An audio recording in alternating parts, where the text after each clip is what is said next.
Some people are too blind to recognize the worth of what they have until it's gone. Only then do they cry about how unfair it is, realizing too late that some mistakes can never be undone. True justice, for some, is watching others suffer, forcing them to accept that impossible means exactly what it says. When Ryan, 28, and Laura, 25, discovered that after 3 months of exclusive dating, they were ready for the next step, everything changed. They found a nicer apartment, combined the best furniture from their separate lives, and moved in together. For nearly 2 years, life was perfect. They fit together effortlessly, and their bond grew stronger with each passing day. Ryan was happy, he loved Laura deeply, and from everything she did, he believed she loved him just as much. Their circle of friends had blended seamlessly over the years, until Ethan Grant Sullivan, shoved his way into their lives. At first, Ethan's presence was dismissed as mere friendly banter, but soon his intentions became disturbingly clear. At several parties, Ryan noticed Ethan's extra attention toward Laura. Concerned, he confronted her. "Listen, Laura," he said with quiet urgency, "that guy is a snake. He's angling to get into your pants. You do what you want, but remember this. I don't cheat, and I won't stay with anyone who does. I warned you." Ryan, 3 years her senior and far more experienced, was convinced Ethan's behavior was anything but innocent. In private moments, he'd witnessed Ethan's arrogance and dismissiveness, often bordering on contempt. Without concrete proof, Ryan held his suspicions close, choosing instead to warn Ethan in his own way. One evening, away from prying eyes, Ryan leaned in close and hissed, "Go screw yourself and keep your distance from Laura." Ethan, standing a full 6'3", merely snorted, looked down at him dismissively, and laughed as he walked away. Laura's demeanor soon betrayed her awareness of the confrontation, a silent acknowledgement that troubled Ryan. Weeks later, she recounted receiving a call at work about her Aunt Maria's illness and the need to spend the coming weekend with her. Yet something was off. Laura's tone held an unconvincing edge of nervous excitement. When Ryan asked for Aunt Maria's phone number to call, she hesitated before inventing that Aunt Doris didn't even have a phone. Further probing revealed inconsistencies. Her story of how her neighbor had called to deliver the message faltered under Ryan's careful questioning. In the tension that had built between them over the past 2 weeks, Ryan's suspicions were confirmed. Laura had meticulously covered her tracks.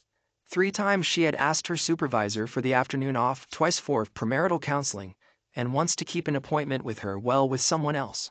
Each time, after leaving work, she headed straight to Ethan's apartment for wild, exhilarating afternoons behind closed doors, acts that Ryan never witnessed. With Ethan, Laura experienced a dangerous thrill, an illicit excitement that contrasted with the steady love she shared with Ryan. She justified her actions. While Ryan was attentive and loving, Ethan offered a raw, untamed passion she craved. In her mind, the affair could continue for years, as long as she was careful. Late one Friday morning, Laura kissed Ryan goodbye with an insincere promise that she would miss being with him. The glimmer of mischief in her eyes told Ryan otherwise. He had seen that look too many times, each time confirming his worst fears. That morning, like many nights before, she left with a spring in her step, her secret safe and her betrayal hidden in plain sight. As he watched her drive away from their apartment, Ryan felt something beautiful within him begin to shrivel, wither, and die. His vision blurred, and he fought back the urge to cry. With the first knuckle of each hand, he wiped away the tears, clamped his teeth shut, and whispered through gritted teeth, "Goodbye, Laura. Goodbye to the wife who will never be. Because I'll never marry a cheating 304. In a twist of serendipity, a close friend from Ryan's past, Luke, someone who had shared years of training and combat alongside him in Afghanistan, was sitting at his dining room table that very morning, sipping coffee by the window. Luke and Ryan, bound by brotherhood and shared hardship, were about to witness the fallout of a betrayal that would change everything. It was their shared history and closeness that allowed him to know Laura so well, and vice versa. Still, he was absolutely sure she didn't know he'd recently moved into this complex. Even if she had known, She had no business being here, or anywhere near this rough neighborhood, without Ryan. That fact had caught Luke's undivided attention. Luke had just switched his cell phone to video mode and begun recording the scene when he saw that asshole, Ethan Sullivan, pull up and park next to Laura's car. Luke kept recording as Ethan stepped out, strode over to Laura, and pulled her into his arms. Their kiss was aggressive and fiery, each trying to outdo the other as they embraced. Laura's smile promised even better things to come as they reluctantly separated to retrieve her suitcase from her car. With a few swift motions, she placed it in the trunk of Ethan's car alongside his two suitcases. After locking her car, she circled back, climbed into Ethan's vehicle, and they drove off. Just before Luke, who was standing no more than 30 feet away, managed to zoom in on Ethan's license plate with his iPhone 4.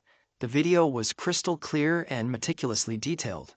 Without delay, Luke called Ryan. "I've got her car's location, and I recorded everything, from the suitcase exchange to her parked car in the visitor's lot," he said. Soon after, Luke texted and emailed Ryan the unedited video. Even on the small screen of his phone, Ryan could unmistakably see Laura and Ethan. His heart sank as he watched them kiss and maul each other. Their casual familiarity left no doubt. They'd been together before. Now they were making a weekend of it. Ryan downloaded the video onto a jump drive, burned a couple of discs, and played one on their 65-inch television. It felt as though he were standing in Luke's dining room, watching Laura and Ethan right outside his window. Ryan's stomach churned with sickness. Seeing the video confirmed his worst fear. Laura was actively betraying him. The evidence was undeniable. She had deceived him time and again. And this wasn't their first clandestine encounter. At least 3 times before, she'd returned home with that "I just got screwed but you don't know it" look on her face. The thought made him growl in disbelief. How could she think I'm that stupid? All she's done is prove she's just as foolish as I am. Grinding his teeth, Ryan decided that the disc would serve as his final presentation when Laura returned from her weekend escapade with Ethan, the woman he now saw as nothing more than Ethan's plaything. He burned another disc and planned to leave it in one of the boxes he'd prepared for her things. A message that said she no longer belonged here. If she chose to fight it, copies of the disc would soon be sent to every friend, co-worker, and family member over the age of 12. On Friday night and Saturday morning, the 4 calls Ryan made to the new Walmart-bought cell phone for Laura went straight to voicemail. When he finally reached Luke around noon on Saturday, he learned that Laura's car still sat in its usual spot. Later that afternoon, Laura called to explain her silence. She fed him a tired story about having no cell service at her aunt's house. She mentioned that when she drove into town, she discovered missed calls and a slew of messages. She added that she missed him dearly and was eager to be home. Then came the predictable details. Her aunt wasn't doing well, so she might not return until late Tuesday. Her parting words were, "I love you, honey. Here's hoping I see you sooner than Tuesday." By then, Ryan was fuming. He immediately called a friend who ran a roadside repair and towing service, instructing him to locate her car. The friend promptly flatbed the car back to the complex, parking it right in her designated spot, just as if it had never left. Ryan cursed himself for not having a spare key so he could have driven it back himself. Next, Ryan headed to Walmart and coordinated with the meat department manager to reserve 40 heavy-duty boxes from their pre-packaged meats, arranging to pick them up early Sunday. When he returned, an employee wheeled one of the 2 large carts of boxes out to the parking lot and set them on the curb next to Ryan's van. Methodically, Ryan began removing the partitions from the boxes so he could consolidate 3 boxes into a smaller space before loading them into the van he'd borrowed from his sister. Once finished, he used the same cart to return the removed partitions to the store, thanking the employee who nonchalantly replied that he'd take the coated cardboard to the machine that crushes and packs empty boxes. After hauling all the boxes back to their apartment, Ryan returned Marilyn's van and got back inside to pack Laura's belongings.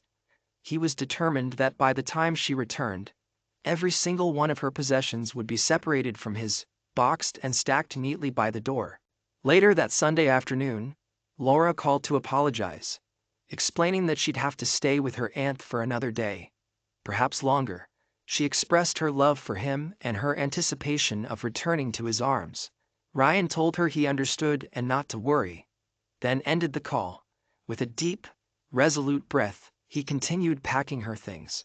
When he finally finished sorting and boxing her possessions, he left 2 bottles, one of her douche and a morning after pill, on a bright red plastic picnic plate at eye level atop the box nearest the door.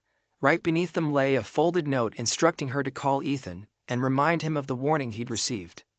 If he didn't back off, he'd soon need new running shoes, and pray they don't wear out before Ryan finds him. During her absence, Laura called twice more with the same tired excuse of lacking cell service. Ryan let her think she was getting away with it, but each call was curt. She'd claim her aunt needed her and that she was off to get some more sex, as if Ryan's own frequent escapades, 8 to 10 times a week, weren't enough for her. On Tuesday night, Ryan kept watch from a darkened room's window, waiting for her return. After what felt like an eternity, as he debated calling her to ask when she'd arrive, his phone rang. It was Luke. "Hey, Ryan, they pulled in about 10 minutes ago." And Laura went nuts when she saw her car wasn't where she left it. "The office is closed, and 2 folks I saw in the lot just shook their heads. I guess they gave up on reporting it stolen. Too bad, because that would have created a neat paper trail of when and where it was parked. Anyway, they just pulled out. If he's bringing her straight home, expect her in about half an hour. Keep cool and don't do anything stupid." "Okay." Ryan thanked his friend before heading off to take a piss. He repositioned himself a few feet from the darkened window, where he had an unobstructed view of the street for 5 buildings in either direction. It was 9 p.m. on Tuesday night when Laura returned from her long, exciting, but exhausting weekend with Ethan Grant Sullivan, the new local stud known for his smooth line of bullshit and a tongue to match. To her shock, when she arrived, her car was nowhere to be found. A bolt of fear shot through her. How was she supposed to explain arriving without her car after a weekend at her aunt's? If it had broken down or been stolen, why hadn't she called Ryan for a ride? The complex office was closed, and the 2 people in the parking lot knew nothing about her car. "Damn," she screamed. "Of all things, how can this be happening? What am I going to tell Ryan?"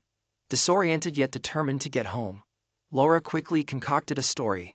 Her car had been stolen from a gas station just before she arrived. She hadn't considered that this excuse lacked a police report, or that dimwit Ethan, who'd screwed her over these past 4.5 days, wouldn't notice. With her stolen car story rehearsed, she had Ethan drop her off 2 doors down from the apartment. Once there, she snatched her suitcase from his trunk, hoping his quick departure would keep Ryan from noticing whose car she was arriving in. She trudged toward the front door, unaware that her car was still parked in its usual spot right outside. The moment she swung open the door and stepped into the brightly lit living room, her heart sank. Stacked boxes lined both sides of the entrance. Right next to the door, on a bright red picnic plate atop one of the piles, sat 2 bottles of her summer's eve douche and, beside them, a morning after pill. Underneath lay a folded sheet of paper, a note that, in seconds, Laura understood was a message of condemnation. Looking up, she saw Ryan standing in the dining room doorway, his face cold and grim. Her heart plummeted as the reality hit her. She had lost what she valued above all else. Ryan's voice cut through the silence, cold and hard. "Laura, don't say a word. Just take your shit and get the hell out. Go live with your 4-day weekend fling. If he's really worth anything, you stayed 2 extra days, so clearly he's either bigger than me or does something better than I do. Whatever it is, it doesn't matter anymore. We were done before you even walked out the door. I know you think I'm stupid, but I already knew you'd been screwing him. And that's what you planned for this weekend. By the way, I saw how you were walking after Ethan dropped you off. Did your sick aunt get screwed, too?" Tears of grief streamed down Laura's face as Ryan continued in a bitter, caustic tone. "Remember those engagement and wedding rings you loved so much? I'd nearly paid for them. Now forget about ever wearing them. I was gonna marry you, trust me I was, but not a low-life piece of trash like you. You make me sick. Take your douche and that baby killer pill and get the hell out of my sight. And if he gave you AIDS, I just hope you haven't infected me." Laura's pleas bounced off the cold, implacable wall that Ryan had become. She stammered something about her car being stolen and how she'd had to get a ride home. But Ryan shot back. You and your sex buddy Ethan. You were in such a hurry to get rid of him that you didn't even notice your car was still here. I had it picked up and brought back last Saturday. The day after you left it in the back lot at Embury Gardens Apartments. I knew exactly where you left it. Less than a minute after he helped you load your bag into his trunk. I even have his license plate number. Wanna watch the video of you climbing all over him? The way you were going at him. I'm surprised you didn't make him screw you on the hood of your car. Right there in the lot. No, this wasn't your first time together. You've screwed each other a dozen times or more before that little getaway. And now you expect me to believe your stolen car story in no coverage territory. He sneered. You're a real sweetheart. And I'm the idiot who trusted you, the fool who loved you, who was gonna marry you next month, 3 weeks from now. I'm done, Ja. Shut the hell up, bitch. Get the hell out of my sight. And take that douche with you. Have someone come pick up your shit. I don't want to see you. And I don't want to hear your voice. Don't say another damn word. Just get out before I get violent. A couple of months later, one night after dinner with 2 friends at a restaurant, Ryan was having coffee when, out of nowhere, Laura approached him. He glared at her and told her to go away. He didn't want to look at her or hear her voice anymore. Still pleading, she asked for 5 minutes to talk. She apologized, claiming she'd made a terrible mistake and gotten carried away by Ethan's bullshit. But as she spilled details of their private life in front of Ryan's friends, he cut her off coldly. Good time Ethan got to screw you several more times. 2 long weekends before he dumped you for some other hot dumb bitch, just like you. And now you're left with the divorce papers from the one man you betrayed. Why don't you join him and start your own club, the Dumb Cheating Bitch Club? Tell me, if that asshole hadn't dumped you or if I hadn't found out, would you even be here today apologizing? Hell, no. You'd still be sneaking around behind my back, screwing his brains out before coming home and telling me how much you love me. He paused, his voice heavy with bitterness. Laura, I truly loved you. You know I did. But you killed us. I warned you a dozen times about that guy, while holding your shoulders and looking straight into your eyes. But you wanted to screw him so badly that you crushed me. Killed what we had. I can't believe you have the gall to come here today. After everything. Do you really think I'm that stupid? There's no way I'll ever trust you again. Not after what you did. I might not catch you every time, but I'll be waiting for the next time you decide to screw some other guy who catches your fancy. After getting caught this time, I know you'll be more careful, but sooner or later I'll catch you. If you truly loved me, you would never have taken that chance with him. Yet that's exactly what you did. You gambled with our love because what you were after meant more to you than keeping me. You were willing to risk losing me for money and that wicked excitement he promises, with his expensive cars, his fortune, and his utter disregard for anyone else's rights or property. You gave us up for a chance at a life of glitter and vice. How does it feel now, knowing you'll never be loved, held, or cherished by me again? Never. Not ever. Laura sobbed pitifully as Ryan continued, his tone cold and bitter. As much as I once loved you and still ache for what we had, I can't risk my heart, love, and trust with you again. I can't afford it and you don't deserve it. Even if I never caught you, I knew deep down that sooner or later you'd find another chance to piss on everything we had. You chose a golden opportunity over our future. And now you're left with nothing. After a long, painful pause, Ryan asked, Are the 5 minutes up yet? Yes, Laura managed to choke out before, in a broken voice, adding, I'm so sorry, Ryan. I won't bother you again. Tears streaming down her face, she sank into helpless sobs. Ryan slowly stood from the table, apologized curtly to his friends for leaving early, and without looking back, walked out of the restaurant. In the early morning hours, months later, Ethan's barely recognizable body was found draped over the edge of a dumpster behind a ritzy restaurant. Local news reported that he'd been viciously beaten to death. Early indications pointed to a methodical, intentional killing, likely the work of a professional. Despite his lavish lifestyle, expensive wristwatch, cell phone, and wallet filled with black and gold credit cards, Ethan's reputation as a callous womanizer had not shielded him. Because of his family's power, he had been untouchable until now. As the news segment ended, the reporter solemnly intoned, "Unfortunately, family wealth and power do not shield anyone from the Scarlet Judge." Ethan's murder was never solved, but the case soon became known as the Scarlet Judge killing, the third in a series attributed to the now famous serial killer.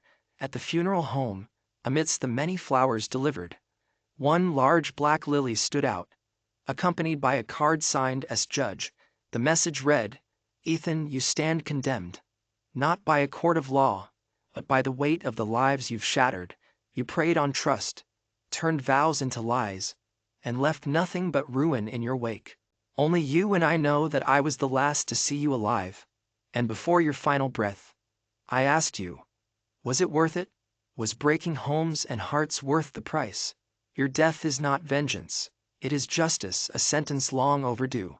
Consider it the first installment of your debt." As I looked into your eyes, I told you, this time, it's your turn to know what it feels like to be discarded, broken, and left with nothing. Goodbye, Ethan. Judgment has been passed. Ryan had parked his rental car outside the cemetery gates and was watching the ceremony from afar, his gaze fixed on the burial plot. As the preacher finished his pious recitation and the box was lowered into the ground, Ryan's eyes never left it. With a grim, cold smile, he mused, "I wonder if she ever told him to buy that pair of running shoes." Then, almost to himself, he added, "After what happened to Ethan, I wonder if she's thinking of buying a pair for herself." On the other side of the grave, another figure stood motionless, a silent witness whose face was unreadable in the dim light. Unlike Ryan, this man had an unobstructed view of Ethan's final moments. As the last shovelful of dirt fell and the grave was sealed, the silent observer lingered, etching the scene into his memory. Without a word, he turned and melted into the shadows, already fixated on another name, another debt to collect, another sentence to pass. Dear readers, please share your thoughts in the comments below, and don't forget to like, share, and subscribe.